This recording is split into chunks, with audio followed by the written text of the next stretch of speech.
గడిచిపోగానే మధ్యలోనే మరియు యాకోబు తల్లి అయిన మరియా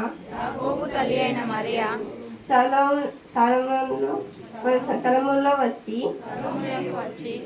ఆయనకు పూయవలసిన సుగంధ ద్రవ్యములు కొనిరి. వారు ఆదివారమున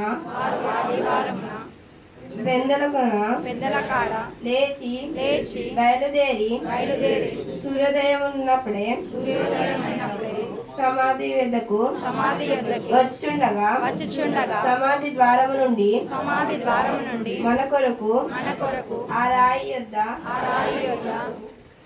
ఎవరు కొరుచున్నది ఒకరితో ఒకరు చెప్పుకొనిరి. వారు వచ్చి కనిపెట్టుచుండగా రాయి పొర్లింపబడి యుండుట చూచి ఆ రాయి ఎంతో పెద్దది. అప్పుడు వారి సమాధిలో ప్రవేశించిరి.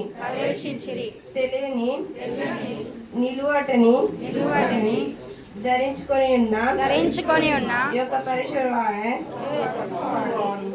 కుడివైపున కూర్చుండుట చూచి మిగిలిన కలవరపడుడి. అందుకు అతడు కలవరపడకుడి, సిలువ వేయబడిన నజరేయుడైన యేసు మీరు వెతుకుచుండిరి. ఆయన లేచి ఉన్నాడు, ఇక్కడ లేదు. వారు ఆయన ఉంచిన స్థలములను చూచుడి. దేవుడి వాక్యాన్ని దీవించి